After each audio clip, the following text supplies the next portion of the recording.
Friends screen మీద కొన్ని photos చూపిస్తాను. ఇలాంటి ఫోటోస్ ఏమని మన సబ్స్క్రైబర్ అయితే అడిగారు. తమిళ్ సబ్స్క్రైబర్.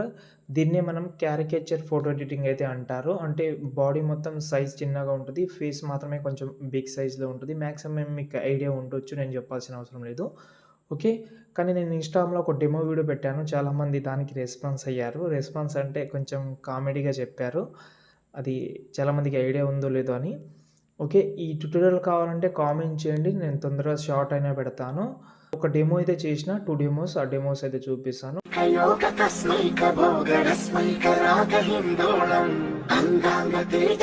చూస్తున్నారు కదా! వీడియో అయితే చాలా బాగుంటది. మీకు ఏది నచ్చిందనేది కామెంట్ చేయండి. లెఫ్ట్ సైడ్ రైట్ సైడ్ అనేది. ఇప్పుడైతే ట్యుటోరియల్ స్టార్ట్ చేద్దాం.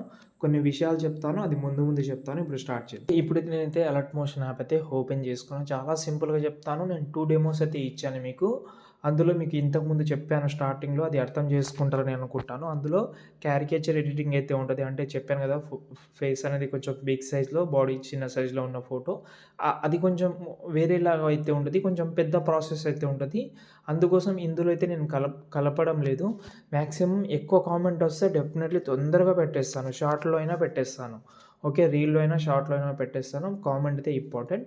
అది ఎలా ఉంటదో అనేది కూడా చూపిస్తాను నేను. నా దగ్గర కొన్ని ఫోటోస్ ఉన్నాయి. ఓకే. అవి చూపిస్తే మీకైతే ఒక ఐడియా అనేది ఉంటది. ఓకే. ఒక్క నిమిషం చూపిస్తాను. ఓకే. ఇక్కడ చూడండి ఈ ఫోటోస్ అనేది. ఓకే.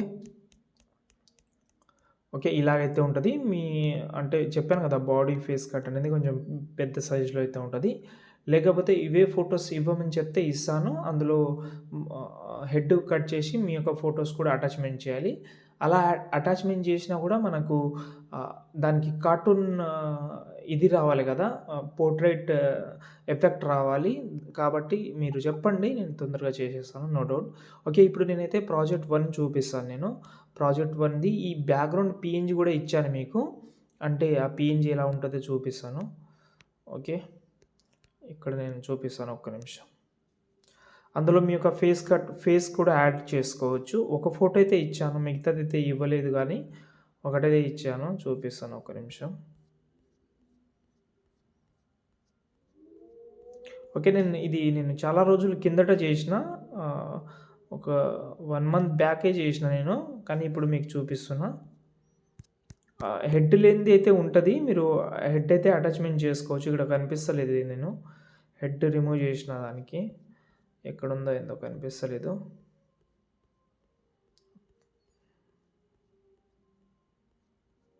ఓకే. No problem. నేనైతే ఇచ్చాను మీకు డిస్క్రిప్షన్‌లో. అందులో మీరు పైన హెడ్ అటాచ్‌మెంట్ చేసినా నో ప్రాబ్లమ్. ఓకే. ఇప్పుడు దీని గురించి వదిలేద్దాం. నేను సెకండ్ ప్రాజెక్ట్ అయితే మెయిన్ ప్రాజెక్ట్. ఒక ఫోటో అయితే బ్యాక్‌గ్రౌండ్ రిమూవ్ చేసుకోండి. ఏదైనా అడోబీ బ్యాక్‌గ్రౌండ్ రిమూవ్ అనే సైడ్ అయితే ఉంటది. అందులోకెళ్ళి మీ యొక్క ఫోటో పెట్టి బ్యాక్‌గ్రౌండ్ అయితే రిమూవ్ చేసి గ్రూప్ అయితే ఉంటది. ఓకే. గ్రూప్ సెలెక్ట్ చేసి ఎడిట్ గ్రూప్‌లోకెళ్ళి ఓకే. ఇక్కడ మనం ఫస్ట్ ఆఫ్ ఆల్ మీ యొక్క 2 ఫింగర్ ఉంటది కదా! మీ 2 ఫింగర్ తోటి ఇలా జూమ్ చేసుకోండి. ఓకే. జూమ్ చేసిన తర్వాత ఈ కింద ఫోటో సెలెక్ట్ చేసి కలర్ అండ్ ఫీల్డ్‌లోకెళ్ళి ఓకే. మీ యొక్క ఫోటో ఏదైతే ఉంటదో నార్మల్ ఫోటో, ఆ ఫోటో అయితే ఇక్కడ మీరైతే పెట్టుకోండి ఇలా. ఎగ్జాంపుల్‌గా ఈ ఫోటో పెట్టాను. ఇదే ఫోటోని మీరు పీఎన్‌జీగా అయితే కన్వర్ట్ చేసుకోండి. ఓకే. దాని తర్వాత పైన ఫోటో ఉంటది. పైన ఒకటి సేమ్ అదే ఫోటోని పీఎన్‌జీగా కన్వర్ట్ చేసిన ఫోటోని ఇక్కడ పెట్టుకోండి. ఓకే. యాడ్ అయితే అయింది. బ్యాక్ సైడ్‌లో లిరిక్స్ అయితే ఆటోమేటిక్‌గా వస్తది. బ్యాక్ వచ్చేసి చూసుకుందాం. మొత్తం బ్యాక్ వచ్చేసేయండి. అంటే హోమ్ స్క్రీన్‌కి వచ్చి మళ్ళీ ఆ ప్రాజెక్ట్ అయితే ఓపెన్ చేసుకోండి. కెమెరా ఆన్ చేసుకోండి. ఇప్పుడు చూడండి వీడియో. ఇలా వస్తది. ఓకే. ఇది మనకు క్యారికేచర్ ఫోటో ఎడిటింగ్ ఫోటో ఉంది కాబట్టి ఇలా కనిపిస్తుంది. నార్మల్ ఫోటో అయితే చాలా బాగా కనిపిస్తది. అంతే. ఈ వీడియోని ఎక్స్‌పోర్ట్ చేసుకోండి. కామెంట్ మాత్రం చాలా ఇంపార్టెంట్. చూసి చేయండి. జై హింద్.